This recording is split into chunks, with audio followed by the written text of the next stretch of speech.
नमस्कार दोस्तों, स्वागत है आप सभी का आज के मुख्य समाचार की इस वीडियो में, जहां हम आपके लिए हर दिन लेकर आते हैं देश और दुनिया की तमाम बड़ी खबरें। एक एक करके सभी बड़ी खबरों के बारे में आपको सटीक जानकारी देंगे। बस आप इस वीडियो के साथ अंत तक बने रहें।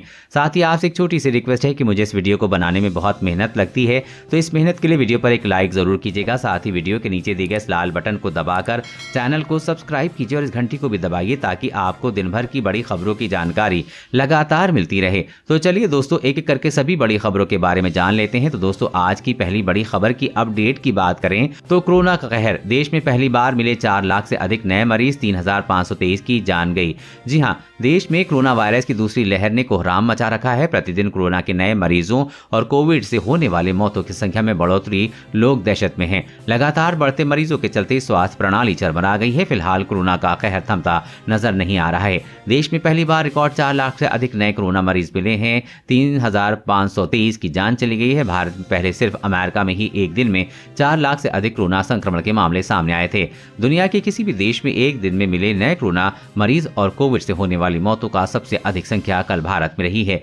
देश में कोरोना मरीजों की संख्या लगातार बढ़ते ही चलती जा रही है। सर्वाधिक प्रभावित राज्यों में बेड, वेंटिलेटर, रेमडेसिविर और ऑक्सीजन की किल्लत जारी है। वहीं शमशान घाटों पर शवों के अंतिम संस्कार के लिए कई घंटों का इंतजार करना पड़ रहा है। कई जगह शमशान घाट पर जगह नहीं होने के चलते पार्कों व शवों का अंतिम संस्कार किया जा रहा है। और अगली बड़ी खबर की बात करें तो ग्राहकों को बड़ा झटका, इस बैंक ने सेविंग अकाउंट पर 2% कम किया इंटरेस्ट रेट, नई दरें आज से लागू। जी हां, कोरोना संकट के बीच IDFC फर्स्ट बैंकिंग ने सेविंग अकाउंट पर ब्याज दरों में कटौती का ऐलान किया है। वर्तमान में IDFC बैंक एकमात्र ऐसा बैंक है जो कि 1 लाख से कम जमा राशि पे भी 6% की इंटरेस्ट दे रहा था। IDFC बैंक ने आज से सेविंग अकाउंट पर इंटरेस्ट रेट घटाने का फैसला किया है। नई दरें आज से लागू होंगी और बैंक ने कहा है कि जो अपने अकाउंट्स 1 लाख से कम बैलेंस मेंटेन करेंगे उन्हें 4% का इंटरेस्ट रेट मिलेगा। तो कस्टमर 1 लाख से 10 लाख के बीच बैलेंस मेंटेन करेंगे उन्हें 4.5% का इंटरेस्ट रेट मिलेगा, जबकि 10 लाख से ज्यादा अकाउंट बैलेंस मेंटेन रखने पर 5% का मैक्सिमम इंटरेस्ट रेट मिलेगा। और अगली बड़ी खबर की बात करें तो सरकार की हिदायत, कोरोना को फर्जीवाड़ा या स्कैम न समझें, इस साल 5 गुना ज्यादा चरम पर है महामारी। जी हां, केंद्र सरकार ने उन लोगों को सख्त हिदायत दी है जिन्हें लगता है कि कोरोना महामारी एक फर्जीवाड़ा या स्कैम है। सरकार का कहना है कि ऐसी बातों पर भरोसा न करें और नियमों का सख्ती से पालन करें। दरअसल ऐसी कई खबरें आ रही हैं जिसमें लोग कोरोना नियमों का पालन करने से मना करते हुए इसे एक स्कैम यानी कि घोटाला बता रहे हैं। इस पर सख्त प्रतिक्रिया देते हुए केंद्रीय स्वास्थ्य मंत्रालय ने अपनी प्रेस कॉन्फ्रेंस में कहा है कि हम इस की प्रतिक्रियाएं देखते हैं कि कोरोना एक घोटाला है, मुझे मास्क की जरूरत नहीं है, इसके आगे भी जिंदगी है, नियमों का पालन कीजिए क्योंकि हम थक सकते हैं लेकिन वायरस नहीं थकता। मंत्रालय ने बताया है कि एक सच्चाई है कि देश के कुछ राज्यों जैसे राजस्थान, उत्तर प्रदेश में कोविड-19 की दूसरी लहर पिछले साल की तुलना में 5 गुना ज्यादा चरम पर है। छत्तीसगढ़ में ये पिछले साल की तुलना में 4.5 गुना है, दिल्ली में 3.3 गुना ज्यादा है। मंत्रालय ने कहा कि कर्नाटक, केरल, बंगाल, तमिलनाडु, गोवा और ओडिशा में भी कोरोना चरम पर है और वहां कोविड-19 के मामलों में बढ़ोतरी का ग्राफ लगातार चढ़ता जा रहा है। सरकार ने माना है कि दूसरी लहर में संक्रमण बढ़ने की दर काफी तेज है, जिससे स्वास्थ्य ढांचे पर काफी बदलाव पड़ा है।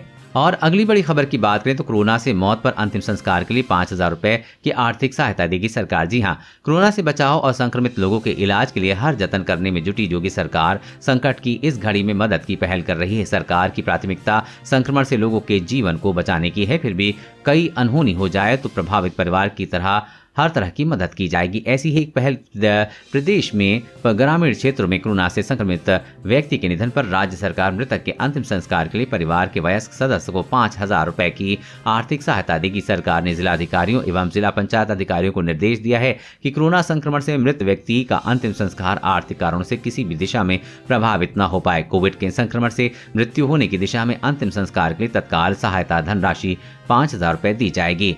और अगली बड़ी खबर की बात करें तो क्या देश भर में 18 दिन के लिए लगने जा रहा है संपूर्ण लॉकडाउन, सरकार ने बताई सच्चाई।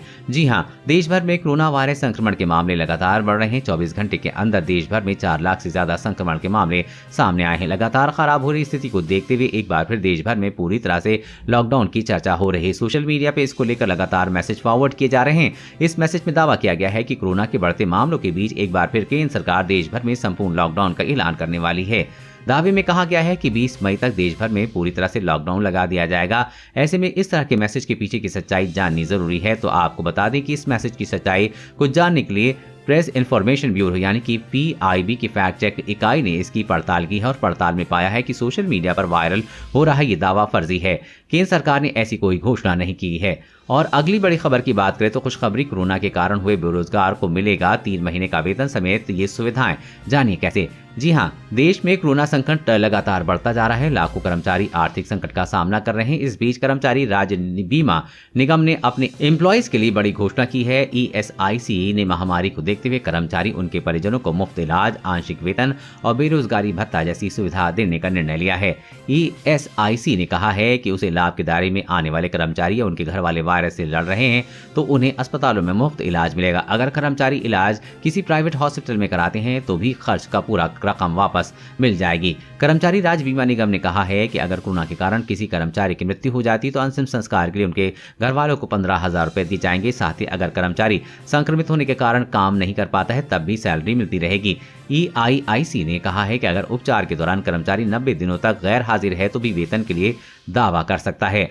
और अगली बड़ी खबर की बात करें तो भारत में अगले सप्ताह आ सकता है कोरोना का पीक, फिर घटने लगेंगे केस। जाने क्या कहते हैं विशेषज्ञ। जी हां, भारत में कोरोना संक्रमण की दूसरी लहर अपने चरम की बेहद नजदीक पहुंच चुकी है। अगले सप्ताह के बीच पीक आ सकता है। वैज्ञानिकों की एक टीम ने गणितीय मॉडल पर गणना के आधार पर सरकार को ये रिपोर्ट दी है। कोरोना का पीक पिछले अनुमानों से कुछ पहले आ सकता है क्योंकि संक्रमण भी उम्मीद से अधिक तेजी से फैला है। महामारी में पीक वो स्थिति है जिसके बाद संक्रमण में गिरावट आती है। दुनिया में सर्वाधिक आबादी के मामले दूसरे नंबर के देश में पिछले 9 दिनों से हर दिन 3 लाख से अधिक केस सामने आ रहे हैं। आज 4 लाख लोग संक्रमित पाए गए हैं जो कि दुनिया में सर्वाधिक है। संक्रमण के बेकाबू होने से भारत में जन स्वास्थ्य को लेकर बड़ा संकट खड़ा हो गया है। सरकार की ओर से गठित वैज्ञानिक समूह ने बताया है कि हमारा मानना है कि अगले सप्ताह तक देश में नए केस चरम पर पहुंच जाएंगे जिससे हालात और बिगड़ेंगे। वैज्ञानिक ने कहा है कि जल्द ही कोरोना के आंकड़े वास्तविक आंकड़े से 50 गुना अधिक होंगे क्योंकि बड़ी संख्या में जो लोग संक्रमित हुए उनमें कोई लक्षण नहीं है। और अगली बड़ी खबर की बात करें तो अगर आपके पास इससे ज्यादा सोना है तो पड़ सकते हैं मुसीबत में। IT डिपार्टमेंट करेगा जब्त। जाने नियम। जी हां, भारत में सोना में निवेश सबसे ज्यादा पसंद किया जाता है और इसी काफी सुरक्षित माना जाता है। लेकिन आपको जानकारी होनी चाहिए कि एक निश्चित सीमा से अधिक सोना खरीदने पर आप मुसीबत में पड़ सकते हैं। दरअसल central board of direct taxes के गाइडलाइन के अनुसार एक तय सीमा से अधिक सोना नहीं खरीदना चाहिए। इनकम टैक्स डिपार्टमेंट के अनुसार अगर आप सोना खरीदते हैं तो जरूरी है कि आप इनकम टैक्स रिटर्न में इसकी जानकारी दें। गाइडलाइन के अनुसार निश्चित सीमा से ज्यादा सोना आपके पास मिलने पर आप पर कार्रवाई की जा सकती है। आयकर नियमों के अनुसार अगर कोई गोल्ड कहाँ से आया है इसका वैलिड सोर्स व प्रूफ देता है तो वो घर में नीचे जितनी मर्जी उतना सोना रख सकता है। लेकिन अगर कोई बिना इनकम सोर्स बताए घर में सोना रखना चाहता है तो इसकी एक लिमिट है। नियमों के तहत विवाहित महिला घर में 500 ग्राम, अविवाहित महिला 250 ग्राम और पुरुष केवल 100 ग्राम सोना बिना इनकम प्रूफ दिए ही रख सकते हैं। तीनों कैटेगरी में तय सीमा से सोना घर में रखने पर आयकर विभाग सोने के आभूषण जब्त नहीं करेगा।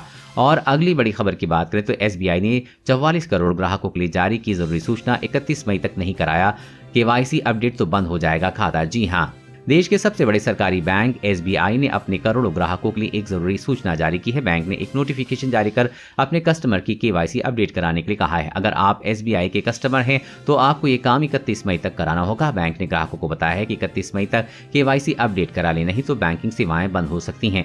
बैंक की सूचना में कहा गया है कि ग्राहकों को बैंकिंग सेवाओं की बिना किसी परेशानी के जारी रखने के लिए 31 मई 2021 तक KYC अपडेट कराना होगा, वरना आपका खाता बंद कर दिया जाएगा। और अगली बड़ी खबर की बात करें तो लावारिस मिला 8 करोड़ की वैक्सीनेशन से लदा ट्रक। कहां जा रही थी 2.40 लाख डोज। जी हां, देश इस वक्त कोरोना वैक्सीन की कमी से जूझ रहा है। वहीं कई राज्यों में वैक्सीन की कमी के चलते टीकाकरण अभियान रोक दिया गया है। वहीं दूसरी ओर वैक्सीन के परिवहन में बड़ी लापरवाही उजागर हुई है। मध्य प्रदेश के नरसिंहपुर में वैक्सीन से भरा ट्रक सड़क किनारे पाया गया है, वो भी चालू हालत में। नरसिंहपुर के करेली बस स्टैंड के नजदीक सड़क किनारे एक कंटेनर ट्रक स्टार्ट हालत में मिला है। इस ट्रक में कोवैक्सीन की 2.5 लाख डोज रखी हुई थी। ट्रक चालक और उपचालक दोनों फरार हैं। ऐसे में सवाल उठता है कि टीके को लेकर केंद्र और राज्यों के बीच तकरार चल रही है तो इतनी बड़ी खेप आखिर कहां जा रही थी। फिलहाल पुलिस मौके पर पहुंचकर जांच शुरू कर दी है। पुलिस के मुताबिक कंटेनर ट्रक में 364 बॉक्स में कोवैक्सीन की करीब 2.5 लाख डोज रखी हुई थी। जिसकी कीमत करीब 8 करोड़ रुपए है। दरअसल पूरे देश में वैक्सीन की कमी है, वहीं दूसरी ओर इसकी कालाबाजारी भी जोरों पर है। इसमें पहले भी मध्य प्रदेश में वैक्सीन कालाबाजारी की खबरें सुर्खियों में रही हैं। सरकार की ओर से वैक्सीन कालाबाजारी करने वालों के खिलाफ सख्त कार्रवाई करने के निर्देश हैं। बावजूद इसके लावारिस हाल में ट्रक मिलना कई सवालों को जन्म देता है। और अगली बड़ी खबर की बात करें तो कुछ हफ्तों के लिए बंद करो देश, तब सुधरेंगे हालात। अमेरिकी डॉक्टर ने भारत को दी सलाह। जी हां, भारत में कोरोना संक्रमण की दूसरी लहर जिस तरह से तांडव मचा रही है वो बेहद ही चिंताजनक है। इस चेन को तोड़ने के लिए कुछ हफ्तों के लिए देश में तत्काल बंद करने की जरूरत है। लॉकडाउन लागू करने में कोविड पर बहुत हद तक नियंत्रण पाया जा सकता है।